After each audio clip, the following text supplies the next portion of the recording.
Hi. So for those of you who are familiar with the BioLite stove,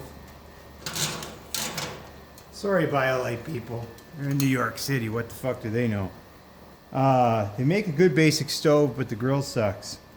And of course my dog wants to get into the shot, so she may be wandering in and out. But they send you these two pieces. Well, the problem is I talked to a professional experienced chef. For one, it's a thin piece of metal that doesn't hold any heat. You want to put your steak right on the hottest part of the grill, sear it. Well, it's got little holes in it, right?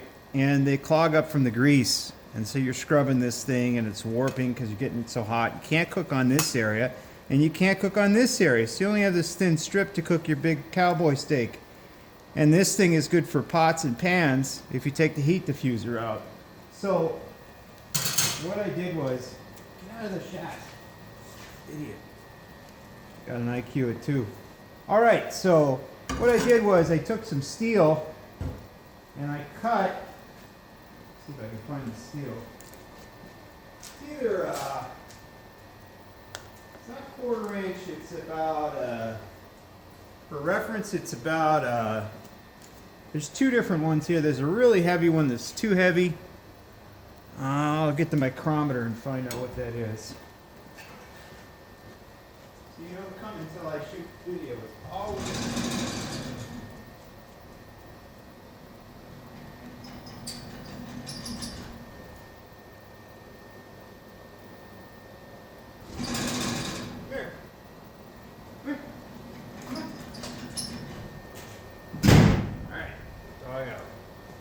Let's see.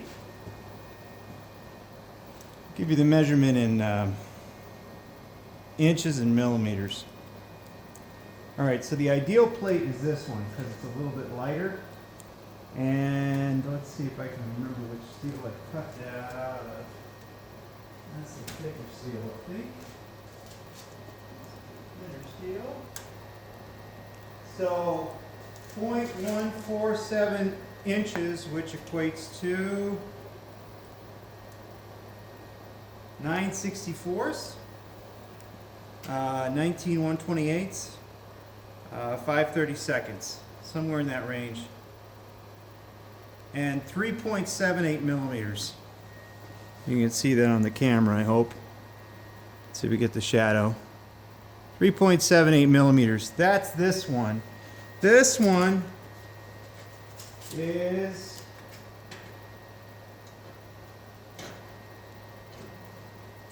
4.68 millimeters. It's too heavy. So you want the 3.7. You want to start with that steel. And you use the grill and make an outline, and then you use an edge, an angle grinder with a cutoff blade, and you cut your oval. And then I thought about selling these on Etsy, but I just don't have the energy. I have chronic fatigue after being injured in the military, and they don't give a shit rat's ass about anyone. 7.9, which is 0.3105. You know, I went into basic training, and they intentionally contaminated the barracks with airborne pollutants. Didn't maintain the HVAC system at all. This is in Fort Jackson, Columbia, South Carolina. So I had an oxygen deprivation injury. Basically, I couldn't get enough oxygen in my brain until one day I finally blacked out because all the other squeamish kids were running to the TMC for anything, and some of them were coming back with these bronchial dilators. You know, I imagine their fitness level was lower, so they were more affected by the contaminants. I've talked to HVAC engineers and technicians since then, and they're just appalled by it. So this is a good way to get that information out there, because I can't find anybody that's interested in doing an interview about it. It's just an intentional destruction of your youth, of your nation that want to work for your people, by giving them brain injuries up front, and of course because they have no prior experience. Let's see what this is, because some of the holes closer to the burn are smaller. That's 0.27, That's equivalent to 35 1/28, and if I increase it, 9/30 seconds. So that's 9/30 seconds, and these bigger ones towards the outside edge are 5/16. So anyway, you destroy your people in mass that come in to help out. Not infantry basic, that's where your other 75% of the Army go in that case. But I've conferred with people that have been through the Air Force that the same thing happened to them there. Just intentionally destroying people. And then they wave it off as a personality disorder when you have behavioral problems, fatigue, failure to concentrate properly, suddenly stealing things from the PX. I didn't steal anything from the PX, but that's the grocery store and the base. When you have no prior criminal history, well, it's brain injury. So anyway, an unconscionable malfeasance. What do we got there? 29 1/28. I had some weird drill bits, so 15/64 is what that comes out to be. So there's 15/64 here, and then looks like 1/4 here, and on the outside 5/16. So you got a row of 5/16, you got a row of 1/4, row 1/4, row 1/4, and then finally that smaller size I rattled off here. For your metric folk, let's do the metric versions. The inner hole is 5.72 millimeters. The medium hole is 6.38, and the outside hole is 7.53. Okay, so the way you use this grill, it's really simple. I cheated, obviously, today. It's fucking Easter! Yeah, I swore a little bit. So, it's fucking Easter, but I used this thing I had laying around to start my thing. Obviously, you don't have to use that. If you have a little bit of paper with these grills, that's all you need. Now, your grill lifter, I've got two, and I don't remember which one goes with which plate, but I think this one goes with this plate. This is from a leaf spring I found out in the field of this old ranch. I found the steel out there too. So you just lift, just like that. Okay? You're gonna have to kind of hold the grill depending on how tight you make this, because the grease residue and stuff will make it stick. So just kind of grab the foot of the grill and cock it and lift it up. Now this grill, this is the newer grill. The company actually sent me this for free because they like the idea, I guess. Nice people. But I don't see them ever rolling this out on the market. And the steel's so thin on the inner wall that it started to decay and break away. It's a problem, they rust. But what you do is you make a fire in there. You put your little bit of paper in there, you put your little bit of dry bits of wood. I got some cottonwood here. The old guy didn't want to burn this because it makes a lot of creosote. And you get a really hot fire. Okay? This is where I'm going through the starting procedure, the compressed version. And then you put wood across there, a couple pieces across this way. Alright? And then you put the plate on and heat everything up. Then you put more wood on. I just call this the Montana Grill. Alright? But anybody could do this. You can do it in Romania and call it the Romanian Grill if you want. But Montana Grill. You get your plate, you stick it down, it's already hot. See? It's holding a lot of heat. We got a local Montana beef loin bone in New York steak. It's been sitting in the fridge a little while. But your plate's really hot now. So you throw your steak on there. It's got to have some fat on the steak in order not to stick. Now I got this cool plunger device from Planetary Design, Missoula. I call it Crackzula, or Turdzula, or Metzula. Too many fucking liberals there. But there's an intelligent engineer there. Looks like we got some moisture in our fat. There's an intelligent engineer that, old school, came up with that design. Keep your coffee beans fresh. I keep my pig fat fresh. Now this, you get this off of a pig roast. It's just drippings out of the sides. It's roasting the pig, and the drippings are coming out. And I asked the guy, I said, "Can I have the drippings, please?" That looks like liquid gold. And it's got, when he does it, it's just marinated with, I can't remember the ingredients, but one of them is just apple juice. There's like 2 ingredients. That's it. So ideally this would be a little hotter. It's running a little cold. It should really sizzle. But what's going to happen is that fat is going to drip into the stove and get it hotter, which is what we want. And it's like one of the reasons why I may not be burning right is what I just fixed. I got smoke in my eye for.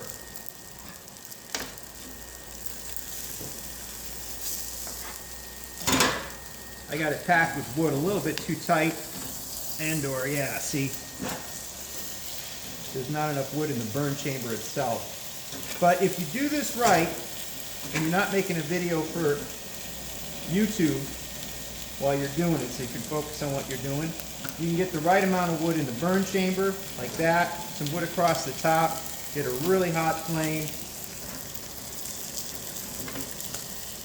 and it'll go on there flush. Again, I can't focus on so many things. I can single task, not multitask. Multitasking is for women because they have to deal with 1 million children, hopefully. Have kids. Be one of these childless harpies or soy boys. Eat your steak and your greens. All right? So you got a really hot flame. Let me check the battery on the phone. It's looking okay so far. We're still filming. That's a good thing. So you got a really hot flame going, and that grease is searing the steak shut. Now these are defrosted, but a trick is if you've got a frozen steak, like a big, I think they call it, I don't know, it's that big. Looks like a big question mark steak. Cowboy steak, pretty thick. Is you can do the same thing. You don't do this with lamb chops because of the bone and the small size of the cut, and I've got a different pickup for this one, but you can just take this and put it on top. Originally I built this to send to the BioLite stove makers, but it's too heavy. I need to cut another one out of that thinner material. But it works great as a press to really give equal weight to the steak.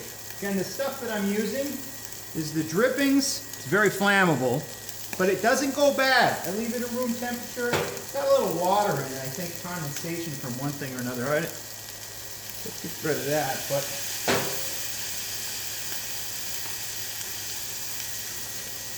see, in you go. Then it comes with a little decorative lid.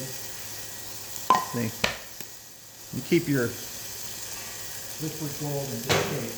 This is a basting brush, 400 degree silicon Fahrenheit, 400 degree. I don't know what that is in centigrade, but you can baste the steak without worrying about the brush catching on fire. And these are typical grill tongs.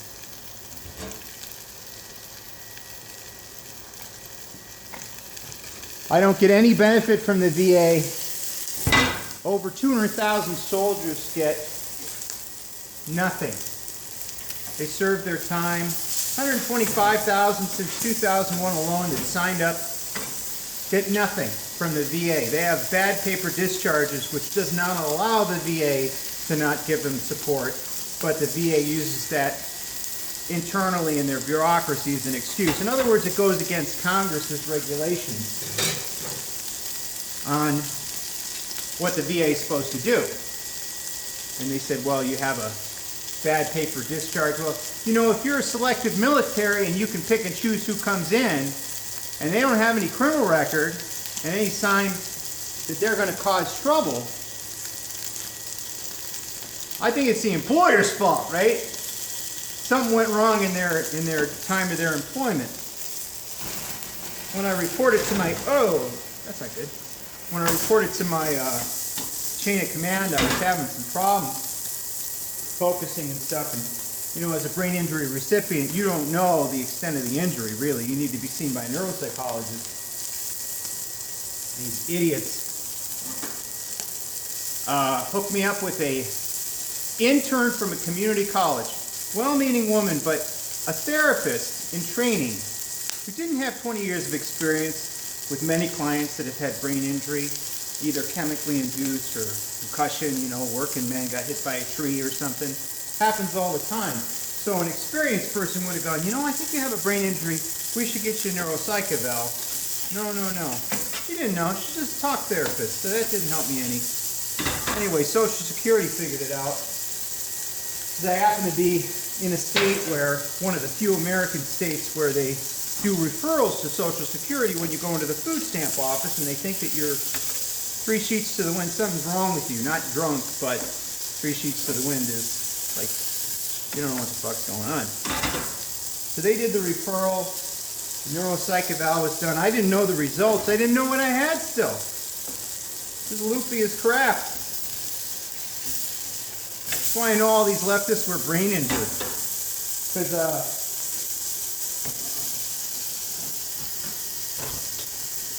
believe in all that garbage. I had my suspicions about it, but believe in all that leftist garbage, you gotta be brain damage. Vaccines, probably adjuvants, mercury, thermometer, thimerosal, crap like that. Anyway, normally if you load up the stove right and you got everything preheated, the steak is done by the time you run out of wood. Okay, I'm going to do another steak. It's just like coffee roasting in my little modified popcorn popper. This fricker, I got to be careful here because the stove's about to fall off the barrel. But that steak is done, all right? Steak is done. I'm going to do another one. Whoa, look at that. That's a beautiful, that's really a beautiful steak. Sour on the outside, still a little bit red on the inside. Of course, you can do it however red you like. Whoa, bounced right off. Smoking and joking. So anyway, just be aware out there, there's a lot of American soldiers who wanted to help their people, do the right thing, whatever way they could, sign up. Of course, there's an economic embargo on men getting decent work in the United States to shut down all the mines, sheep herding, outfitting, all that kind of crap with all the BLM and EPA antics, you know, which are all a bunch of Marxists in those bureaucracies.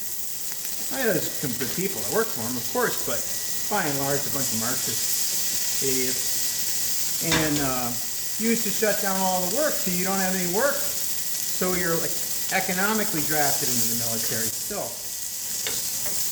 You want to do the right thing, and then you get messed up in basics. 6 months later, a year later, you have focus and concentration problems. You don't know why. You can't perform. And